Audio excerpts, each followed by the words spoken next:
Hi guys, welcome to the next video. अपन ने पिछले चैप्टर में क्या जो फोर्थ चैप्टर था वो अपन ने कंप्लीट कर लिया। उसके बाद क्वेश्चन पे चर्चा जो थी वो भी अपन ने कर ली है। अब अपन आते हैं नेक्स्ट चैप्टर। वो क्या है? Emerging mode of business.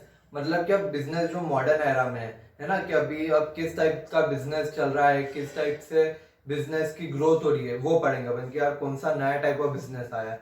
अब अपन क्या देखते हैं यार, आजकल क्या देख रहे हैं अपन कि जो भी नए बिजनेस खुल रहे हैं कि लोग सब बिजनेस क्या कर रहे हैं, उसको इंटरनेट पे ला रहे हैं। जैसे अमेजोन है, फ्लिपकार्ट है, तो लोग क्या कर रहे हैं यार कि ऐसी नई साइट्स ला रहे हैं जिसपे आप जाके डायरेक्ट परचेज कर पाओ, आपको अब शॉप पे नहीं जाना है। तो ये क्या है, नया जो अब बिजनेस खुलेगा ना, अब नए जो मतलब न्यू जनरेशन है वो अब दुकान पे मतलब एक नई दुकान खरीद के उस पे बैठने ती नहीं है। वो क्या करती है, वो अपने घर पे एक लैपटॉप लेती है, उस पे ही अपनी दुकान बनाती है, ठीक है, और उस पे ही सेल परचेज उस पे ही कर रही है अब लैपटॉप पे।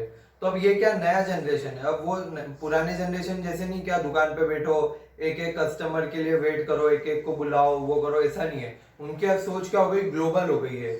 क्या अब मैं एक लैपटॉप पे पूरे ग्लोबल मतलब पूरे वर्ल्ड में जितने भी लोग हैं उनके साथ ट्रांजेक्शन कर सकता हूँ, है ना। मैं यहाँ बैठा हूँ, मैंने मेरी जो वेबसाइट है वो क्रिएट कर दी, वो शेयर कर दी। अब अमेरिका में भी कोई बैठा हुआ है ना, उसको अगर वो गुड्स की जरूरत है जो मेरे पास है, तो वो वहां से ऑर्डर प्लेस करेगा मेरी साइट पे सॉरी, है ना, वो मेरी साइट पे ऑर्डर प्लेस करेगा और मेरे पास ऑर्डर आ जाएगा, मैं यहाँ से उसको गुड्स भेज दूंगा। तो ये क्या हो गया कि यार अब जो नया बिजनेस आया ना वो ई बिजनेस। ई बिजनेस मतलब इलेक्ट्रॉनिक बिजनेस जो इंटरनेट के यूज से अब इमर्ज हो रहा है। तो अब इस पूरे चैप्टर में मेनली अपन है ना ई बिजनेस के बारे में पढ़ेंगे यार कि ई बिजनेस होता क्या है, उसमें क्या क्या टाइप ऑफ ट्रांजेक्शन होते हैं, फिर उसका एडवांटेज क्या है, उसमें डिसएडवांटेज या रिस्क क्या है, ये सब इस चैप्टर में अपने को पढ़ना है। ठीक है, तो अब स्टार्टिंग अपन पढ़ते हैं बेसिक से, क्या मीनिंग क्या होता है ई बिजनेस का। ठीक है, फर्स्ट क्या बोल रहे हैं, मीनिंग ऑफ ई बिजनेस, कि ई बिजनेस का मतलब क्या होता है। Carrying on business activities through internet, मतलब कोई सी भी बिजनेस एक्टिविटी अपन अगर इंटरनेट की हेल्प से करते हैं तो वो क्या हो जाएगा, ई बिजनेस। ठीक है, अब ई बिजनेस भाई एक छोटी सी डेफिनेशन, अगर आप जो भी बिजनेस अगर इंटरनेट की हेल्प से कर रहे हो तो वो क्या हो गया, ई बिजनेस। अब हम देखते हैं scope of E business. Scope of E business मतलब स्कोप की कहाँ कहाँ फिला हुआ है, किस टाइप ऑफ ट्रांजेक्शन हो सकते हैं ई बिजनेस से। अब the e business includes carrying on planning, organising, marketing, production ETC electronically through internet. ये क्या बोल रही है कि यार जो पहले मैनुअली होता था वर्क, क्या प्लानिंग है, ऑर्गेनाइजिंग है, स्टाफिंग है, प्रोड्यूसिंग है, जो पहले मैनुअली होता था अब कैसे हो रहा है ई बिजनेस में, वो हो रहा है इलेक्ट्रॉनिकली थ्रू इंटरनेट। मतलब इंटरनेट की वजह से अब इलेक्ट्रॉनिकली हो रहा है। ठीक है, अब कितने टाइप ऑफ ट्रांजेक्शन होते हैं, मेनली 4 टाइप ऑफ ट्रांजेक्शन है ना। फर्स्ट क्या है, बी टू बी कॉमर्स, मतलब बी टू बी, बी मतलब बिजनेस, है ना। तो transaction taking place between business units are known as B to B transaction. मतलब अगर दो बिजनेस यूनिट्स के बीच में ट्रांजेक्शन हो रहे हैं, है ना, अगर मान लो एक्स लिमिटेड और वाई लिमिटेड के बीच में कोई ट्रांजेक्शन हो रहा है तो वो क्या हो जाएगा, बी टू बी ट्रांजेक्शन। अगर एक्स लिमिटेड ने कुछ गुड्स वाई लिमिटेड को बेचे तो वो क्या हो गया, बी टू बी, मतलब एक बिजनेसमैन है दूसरा भी बिजनेसमैन है, उन दोनों के बीच में कोई ट्रांजेक्शन हो रहा है तो वो क्या हो गया, बी टू बी ट्रांजेक्शन। ठीक है, अब इसमें क्या कौन क्या क्या टाइप ऑफ ट्रांजेक्शन हो सकते हैं, जैसे कोलैबोरेशन। अगर एक्स लिमिटेड वाई लिमिटेड आपस में मिल रही है, अपन ने पढ़ा था ना जॉइंट वेंचर है या कोलैबोरेशन, मतलब दोनों आपस में मिलकर एक नई कंपनी बना रही है, तो वो क्या हो गया, वो बी टू बी ट्रांजेक्शन है ना।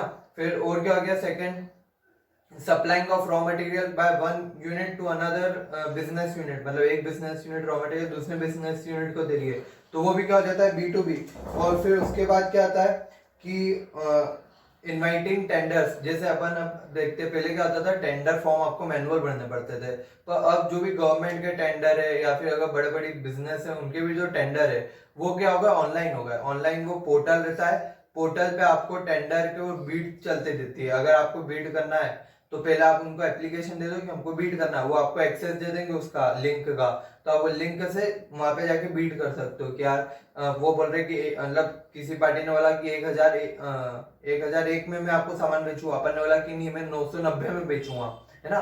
तो सामने वाली पार्टी तो जो सबसे कम या सबसे सस्ता रॉ मटेरियल मिलेगा वो सिलेक्ट करेगी, तो अपन ने अगर सबसे सस्ता लगाया तो अपने को वो मिल जाएगा टेंडर। तो ऐसे वो आजकल टेंडर भी क्या हो गया, ऑनलाइन आ गया पूरा। ठीक है, अब आपको जाके वहां पहले वो बताते थे ना, वो करते थे 5001 5,000 2 और 5,000 3, और वो हैमर वो कर देते थे, डम कर देते थे, तो वो क्या हो गया, क्लोज हो गया। तो अब वही चीज अब ऑनलाइन आ गई है, वो भी क्या बिजनेस, दो बिजनेस यूनिट के बीच में हो रहा है, तो वो क्या हो गया, B2B ट्रांजेक्शन हो गया। अब सेकंड क्या है, B2C कॉमर्स, मतलब B मतलब बिजनेस यूनिट, सी मतलब कस्टमर। तो transaction taking place between business unit and customer are known as B2C transaction. अगर कोई बिजनेसमैन और कस्टमर के बीच में कोई ट्रांजेक्शन हो रहा है तो वो क्या हो जाएगा, B2C ट्रांजेक्शन। इसके एग्जांपल कैसे कि यार बिजनेसमैन कस्टमर को सामान बेच रहा है या सर्विस प्रोवाइड कर रहा है, वो क्या हो गया, B2C।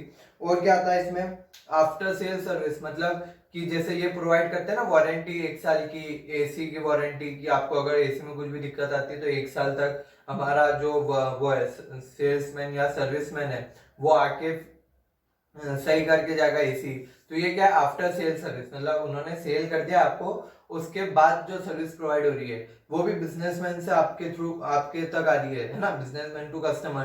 तो ये क्या हो गया, B2C ट्रांजेक्शन। अब B2C में क्या हुआ, क्या जैसे B2C हुआ ना, तो उसकी वजह से एक C2B ट्रांजेक्शन भी इवॉल्व हो गया, मतलब जो ट्रांजेक्शन है कस्टमर के से बिजनेसमैन तक जाता है। उसका क्या एग्जांपल होगा, क्या कस्टमर अगर कोई कस्टमर केयर पे कॉल करता है, वो क्या हुआ, C2B, कि कस्टमर ने बिजनेसमैन को अप्रोच करा, ये क्या हो गया, C2B। तो B2C जब इवॉल्व हुआ ना, उसकी वजह से क्या हुआ, क्या C2B भी इवॉल्व हो गया, मतलब कस्टमर अब बिजनेस यूनिट से अगर इंटरेक्शन कर रहा है कोई कॉल सेंटर या टोल फ्री नंबर से, तो वो क्या हो जाता है, C2B ट्रांजेक्शन। अब अपन आते हैं थर्ड टाइप, C2C कॉमर्स, मतलब एक कस्टमर और दूसरा भी कस्टमर, उनके बीच में अगर कोई ट्रांजेक्शन होगा तो वो क्या होगा, C2C transaction. Transaction taking place between customer and customer are known as C2C transactions. In this setup, seller is also customer and buyer is also customer. It provides a secured market system for sale of used goods. इसमें क्या होता है कि जो seller है वो भी एक कस्टमर ही है, जो और जो बायर है वो भी एक कस्टमर है। ये कब होता है कि यार आपको मान लो कोई वो करनी हो, सेकेंड हैंड गुड्स बेचने हो, तो उस टाइम पे ये काम आता है। जैसे अब OLX, आपके दिमाग में यही आया होगा सबसे, OLX, उसमें क्या होता है कि अपन अगर मेरा एक मोबाइल पुराना हो गया, मैं उसको फोटो क्लिक करके उस पर डाल दूंगा, फिर उधर से कोई कस्टमर होगा जिसको पुराना मोबाइल चाहिए, वो उस पर देखेगा और बोलेगा हाँ ठीक है मेरे को इतनी प्राइस में चाहिए, मैंने बोला ठीक है डन। तो ये क्या गया, C2C, मतलब मैं भी एक कस्टमर था और वो भी एक कस्टमर था, तो हम दोनों के बीच में ट्रांजेक्शन हो गया, वो क्या हो गया, C2C। और C2C कब काम आता है, जब आपको कोई यूज्ड गुड्स या सेकेंड हैंड गुड्स खरीदना है, बेचना हो, तो C2C काम आता है। और C2C का एक और काम है कि यार आप चाहो तो उस पे आप अपने रिव्यूज शेयर कर सकते हो, मतलब कस्टमर फीडबैक जो होता है ना वो शेयर कर सकते हो। अब जैसे अब गूगल प्ले देख लो, गूगल प्ले में क्या होता है कि यार आपने अगर कोई इंस्टॉल करा है ऐप, है ना, उस पर आपको अच्छा नहीं लगा, क्या बहुत गंदा है, तो आप क्या वहां जाके 1 स्टार देके पूरा लिख दे, तो ये गलती है, ये हमको बहुत दिक्कत है ये इसमें चालू करने में, वो सब डाल देता है मन। तो फिर क्या होता है कि यार वो कौन देखता है, दूसरा कस्टमर देखता है, फिर उसको पता चलता है अच्छा ये मतलब इतना इसको ये प्रॉब्लम आई थी, तो उसकी रेटिंग डाउन हो जाती है, वो उसको इंस्टॉल नहीं करेगा। तो ये भी एक C2C ट्रांजेक्शन, मतलब एक कस्टमर से दूसरे कस्टमर तक वो फीडबैक गया है, तो ये क्या हो गया, C2C ट्रांजेक्शन। अब इसका क्या एग्जांपल हो गया, OLX हो गया इसका एग्जांपल। अगर अपन B2C देखते हैं तो इसमें क्या आ जाएगा, Amazon आ जाएगा, फ्लिपकार्ट आ जाएगा। ये क्या कर रहे हैं, बिजनेसमैन को कस्टमर के कनेक्ट कर रहे हैं, तो वो क्या हो गया, Amazon है, फ्लिपकार्ट है, ये ऐसे ई बिजनेस है जो B2C कर रहे हैं। और B2B में क्या आता है, क्या जैसे कोई ऐसा ऐप, कोई ऐसी साइट हो जो सिर्फ बिजनेस यूनिट और बिजनेस यूनिट को ही कनेक्ट कर रही हो, है ना, तो वो क्या होगी, B2B कॉमर्स। अब इंट्रा बी कॉमर्स, अब इंट्रा बी में क्या होता है, इंट्रा मतलब एक उसके अंदर ही, और बी मतलब बिजनेस, तो ऐसे ट्रांजैक्शन जो एक ही बिजनेस के अंदर हो रहे हैं। अब अपन बड़े बड़े बिजनेस देखते हैं तो वहां क्या होता है, मार्केटिंग डिपार्टमेंट अलग है, सेल्स डिपार्टमेंट अलग है, परचेज डिपार्टमेंट अलग है, फाइनेंस डिपार्टमेंट अलग है ना। और ये एक होगा, अगर मान लो मैं रिलायंस है तो रिलायंस का ऑयल का मार्केटिंग डिपार्टमेंट अलग है, ऑयल का परचेज अलग, ऑयल का सेल अलग, ऑयल का फाइनेंस अलग है। फिर रिलायंस फ्रेश देखते तो रिलायंस फ्रेश का परचेज अलग है, सेल अलग है, इधर प्रोडक्शन या पैकेजिंग का अलग है, फिर फाइनेंस और प्लानिंग अलग है। तो वो क्या बहुत सारे डिपार्टमेंट होते हैं, उन डिपार्टमेंट के बीच में अगर कोई ट्रांजेक्शन होता है तो वो क्या बोलते हैं, उसको बोलते हैं इंट्रा बी कॉमर्स, ठीक है। This refers to transactions between the parties और persons who are part of one firm only. मतलब ये क्या है, जो ट्रांजेक्शंस पार्टीज और पर्सन जो एक ही फर्म के हैं उनके बीच में होता है तो वो क्या होता है, intra commerce. This is it is transaction within the firm, that is why it is called as intra transaction. ये एक ही फर्म के अंदर ट्रांजेक्शन हो रहा तो ये क्या होगा, इंट्रा ट्रांजेक्शन। इसका एग्जांपल क्या है कि अगर मार्केटिंग वाला है ना, मार्केटिंग वालों को पता चला कि जो अपन गुड्स बेच रहे हैं उसमें कुछ मॉडिफिकेशन चाहिए है ना, कुछ चेंजेस करने हैं, तो वो चेंजेस जो करने हैं वो किसको बताएगा, वो बताएगा उसको प्रोडक्शन डिपार्टमेंट को। तो ये क्या हो गया, ये भी एक ट्रांजेक्शन हो गया, इंफॉर्मेशन फ्लो हो रही है तो ये क्या हो गया, एक ट्रांजेक्शन हो गया फर्म के अंदर। ये सेकंड क्या है कि जो प्रोडक्शन कर रही है प्रोडक्शन यूनिट वो उसके जो फिनिश गुड्स है वो किसको दे रही है, सेल्स डिपार्टमेंट को। ये भी क्या हो गया, एक ट्रांजेक्शन हो गया। फिर और कैसे होते हैं, प्लेसिंग ऑर्डर। अगर आप कोई ऑर्डर प्लेस कर रहे हो है ना, तो अगर आपको ऑर्डर प्लेस करना है तो जो प्रोडक्शन डिपार्टमेंट है वो किसको बताता है, परचेज डिपार्टमेंट को। क्या हमको ये इतना रॉ मटेरियल चाहिए तो वो परचेज डिपार्टमेंट को जो बताता है वो क्या हो गया, इंट्रा बी ट्रांजेक्शन। क्या प्रोडक्शन वाला ने इसको बताया, फिर ये खरीदेगा परचेज डिपार्टमेंट, और परचेज डिपार्टमेंट खरीद के प्रोडक्शन वाले को देगा, तो ये भी एक ट्रांजेक्शन हो गया। तो इंट्रा बी में क्या इंक्लूड होता है, क्या जो आपके एक ही फर्म के अंदर है ट्रांजेक्शन वो। फिर इसके बाद क्या है, इसका अपॉर्चुनिटीज ऑफ बिजनेस है ना, बेनिफिट्स ऑफ ई बिजनेस है। क्या बेनिफिट्स क्या ई बिजनेस करने के, तो अपने को पता है मेनली। तो अगर अपन जनरली बिना वो देखे पढ़ समझते तो क्या है, एक तो क्या है कि आपकी कन्वीनियंस है, घर बैठे बैठे आपका पूरा बिजनेस चल रहा है, आपको कहीं जाने की जरूरत नहीं, कोई हमाली नहीं करनी है, ठीक है। सेकंड क्या, स्पीडी, क्या आप जल्दी कुछ भी बेच सकते हो, कि मतलब अगर आपको कुछ भी मंगवाना हो, ऑर्डर प्लेस करना हो या फिर किसी को बेचना हो तो जल्दी हो जाता है। थर्ड, ग्लोबल, मतलब आप कहीं भी बेच सकते हो, आपके कस्टमर अगर जम्मू कश्मीर है या फिर कन्याकुमारी है, यूएसए है, कहीं भी है, आप उनको बेच सकते हो। अब जैसे मान लो अगर आप गूगल देख रहे हो तो गूगल म्यूजिक पे म्यूजिक आता है, ठीक है, जो तो उसका सर्वर कहाँ है, कहीं यूएसए या उधर कहीं होगा।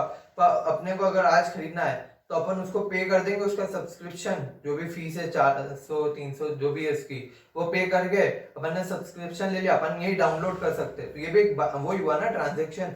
तो ये क्या हुआ, इससे अपने को हाथों हाथ, अगर आपको मूवी डाउनलोड करनी है तो हाथों हाथ अमेजोन प्राइम पे जाओ, वहां देखो, तो ये आपको हाथों हाथ मिल जाएगी। तो ये क्या है, क्या वो उन्होंने कन्वीनियंस कर दिया आपको, डायरेक्ट स्पीडी हो गया ट्रांजेक्शन। अब एक बार अपन उससे पढ़ते हैं, ये क्या, e business made it possible to work around the clock. हाँ ये भी है, क्या 24/7 वो चलता रहेगा हमेशा ई बिजनेस, आपको बार बार देखने की जरूरत नहीं है ना। रात में भी आपका बिजनेस तो चालू ही रहेगा, साइट तो चालू ही है, किसी को ऑर्डर प्लेस करना है तो कभी भी कर सकता है, ठीक है। And there is no geographical limit of the market, market की कोई लिमिट नहीं है, आपका मार्केट पूरा वर्ल्ड हो जाता है। इसके हो गया easy to form and lower investment required. Easy to form क्यों, कि सिर्फ आपको एक साइट डेवलप करनी है, उसके लिए मतलब कोई अगर जिसने पढ़ रखा हो, जिसका ये नॉलेज रहता है साइट डेवलप करने का, ऐप डेवलप करने का, तो उसके लिए कोई बड़ी बात नहीं है एक ऐप बनाना, ठीक है।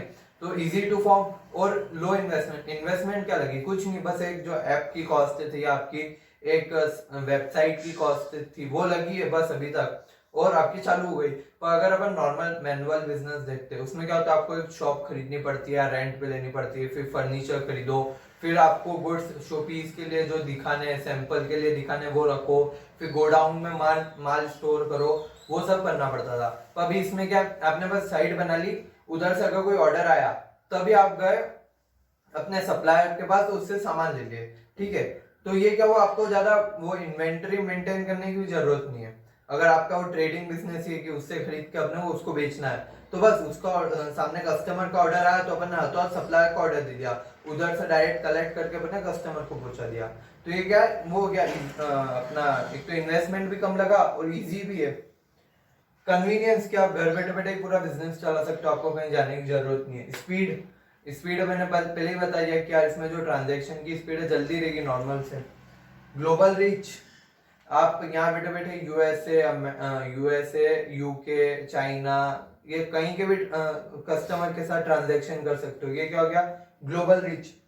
फिर ई क्या, कॉस्ट सेविंग। कॉस्ट सेविंग मतलब कि इसमें आपकी जो इन्वेंटरी की कॉस्ट लग रही थी, जो इंटरेस्ट लग रहा था उसके ऊपर, है ना, जो दूसरी दूसरी रेंट लग रहा था, वो सब बच जाएंगे, वो आपको कुछ नहीं देना पड़ेगा। और ये क्या movement towards a paperless society. अब जो पहले पेपर पे सब मेंटेन होता था, बिल बिल बिल है ना, बिल जो पेपर पे बन के देते अपन कस्टमर को, तो वो क्या हो गया अब पेपरलेस। अब वो कहीं पाएंगे, आप जिस साइट पे करोगे उस पे जनरेट हो जाएंगे, वो आपको मेल भी कर देंगे। तो ये क्या हुआ, एक पेपरलेस सोसाइटी की तरफ मूवमेंट हुआ बिजनेस का। ठीक है, तो ये आज का ये अपना यहाँ तक ही टॉपिक था। अब अपन कल इसके बारे में रिस्क पढ़ेंगे, क्या रिस्क होती है ई बिजनेस में। Okay, thank you.